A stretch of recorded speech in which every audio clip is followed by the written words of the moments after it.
Control over Hormuz will decide whether America wins or Iran.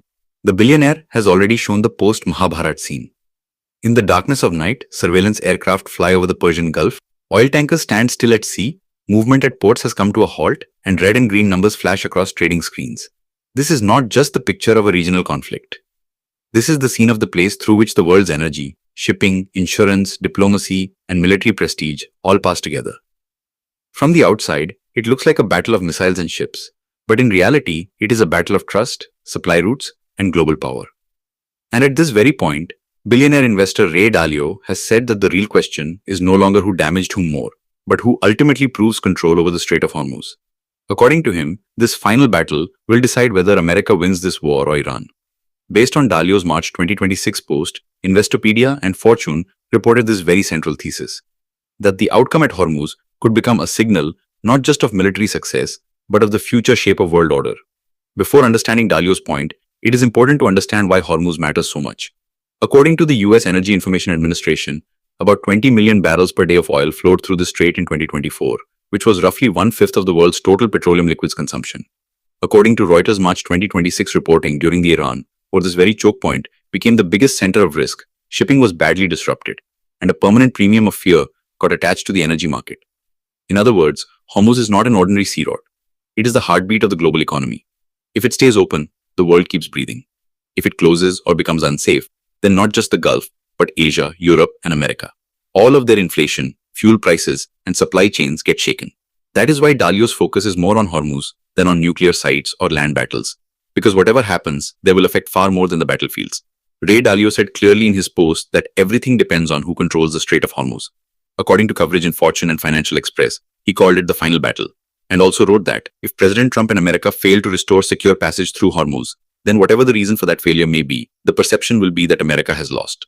His argument is that in modern wars, victory is not measured only by territory. Many times, it is measured by who is able to keep a critical trade artery open, safe, and credible.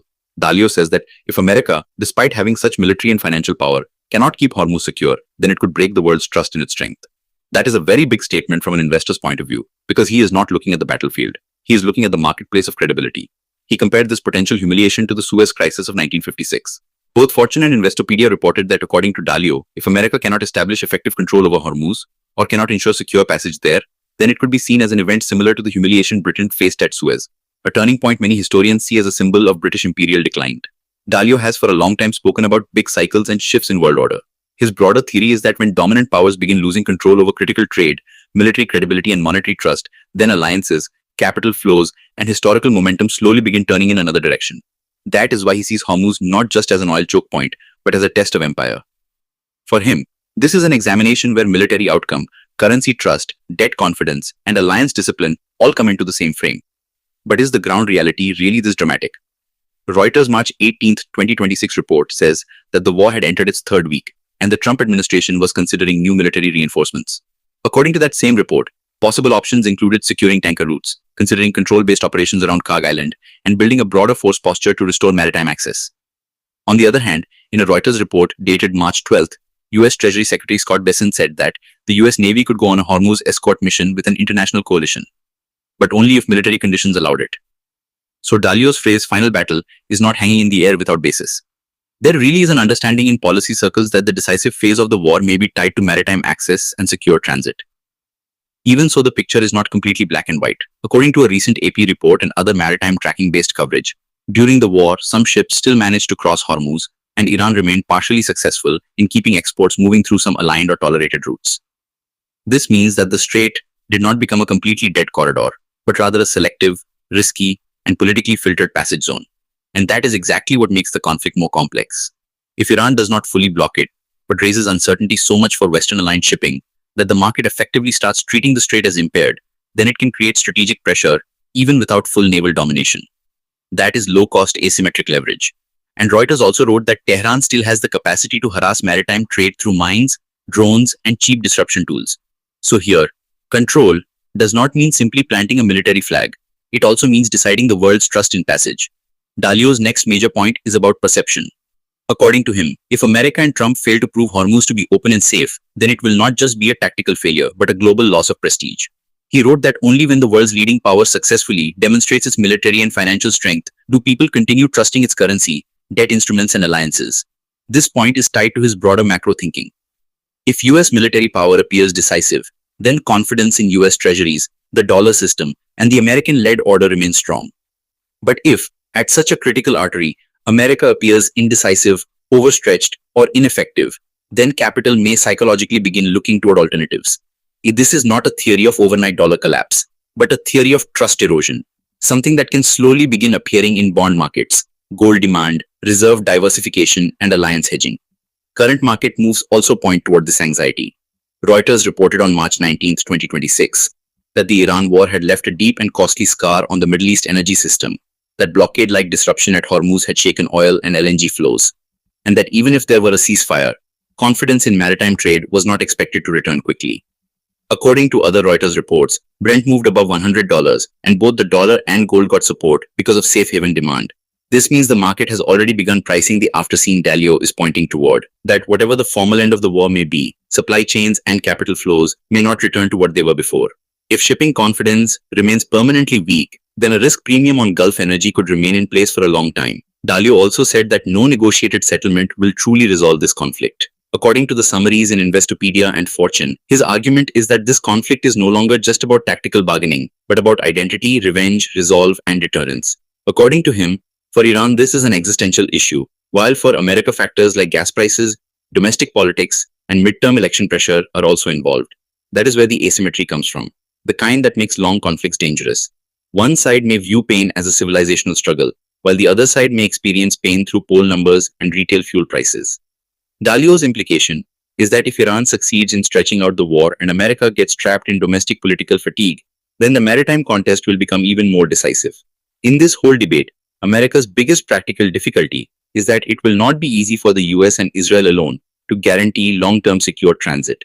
Reuters wrote on March 18th that America raised the issue of a safe maritime corridor with other countries, and at the IMO, several countries discussed a corridor proposal to evacuate stranded seafarers. This makes it clear that the problem is not just about military firepower. It is also about coalition legitimacy and international burden sharing. If Washington cannot bring together other navies, Gulf partners, Asian importers, and maritime institutions, then even its operational victory may look incomplete. Dalio saw this ability to build alliances as part of the outcome too, because the world's leading power is identified not just by missiles, but also by followers. Now let us come to that post-Mahabharata scene on which the whole topic rests. According to Dalio, after the final battle, money, alliances, and influence are drawn toward the winner. In Fortune's summary, he described this broader pattern. Decisive success or failure at a critical trade route can change the flow of history. Reuters' recent coverage appears to reflect this possibility in energy and finance. If America succeeds in reopening Hormuz and restoring secure passage, then it could boost US military prestige, alliance discipline, and confidence in the dollar. But if Iran, despite the pressure, manages to keep the Strait contested and risky, and uncertainty continues despite American military effort, then the result will not be just fuel inflation. It will also raise questions about the effectiveness of the US-led order. That means the post-war scene will not just be about reconstructed ports or lower oil prices. It will also be about re-ranked perceptions of power. The ripples of this conflict are not limited to the Gulf anyway. According to Reuters and broader reporting, rising oil prices have again pushed central banks toward inflation concern. Shipping insurance has become more expensive and pressure has increased on energy importing Asia, including India, Japan, South Korea, and China. Hormuz is especially critical for Asian buyers in normal times. So when Dalio says that the impact of this war will be felt in China, Russia, Europe, India, Japan, and wider geopolitical alignments, he is not just speaking in dramatic language. Behind it lies the hard economics of supply dependency. If a major power cannot reliably protect a critical choke point, then importing nations accelerate alternative sourcing, stockpiling, reserve diversification, and strategic hedging. That is the post-war rearrangement. And that is why Dalio is placing it in the context of the big cycle. But one important caution is also necessary here. Ray Dalio is an investor, not a military commander. His comments are a macro-historical interpretation, not an official US strategy paper. So his thesis is powerful, but not certain. The ground outcome will depend on many things. Military attrition, coalition formation, Iran's staying power, the behavior of Gulf monarchies, China's diplomatic positioning, oil reserve releases, maritime insurance, and domestic American politics. The facts in front of us right now show that Hormuz has become the central battlefield, shipping is deeply disrupted, markets are nervous, and Washington is treating maritime reopening like a strategic priority. Dalio's warning is an attempt to read this very reality through a larger historical lens. If the essence of this whole story is drawn out, it is very simple. but also very harsh. The victory in this war will not be decided only by bombs, body counts, or speeches. The world will measure it by whose fear, whose naval reach, whose alliance making, and whose economic credibility ultimately determines how the Strait of Hormuz operates. If America restores secure shipping, then it will be a display of its power. If Iran, despite its limited military strength, manages to keep the strait contested and risky, then it may still score a disproportionate strategic victory. That is Ray Dalio's message. The final battle is still ahead, and the scene that comes after it will shape not just the future of West Asia, but also the map of global finance and power. Perhaps that is why this conflict does not feel like an ordinary war. It really does look like that kind of Mahabharata, after which the winner gains not just land, but the narrative too. If our video has taught you something new, do not forget to like and share this video so that this information can reach others as well. Your likes and shares are a source of inspiration for us. If you have any questions or suggestions, please let us know in the comments. It will be our honor to answer your questions and listen to suggestion. And yes, if you like our content, subscribe to the channel and press the bell icon so that you stay connected with every new story. Thank you. GRT Business YouTube channel sources, news from various news agencies, opinion polls and other public sources. We try to ensure that every report and summary is accurate and verified, but we are not responsible for any dispute or error. Our aim is only to provide you with accurate information.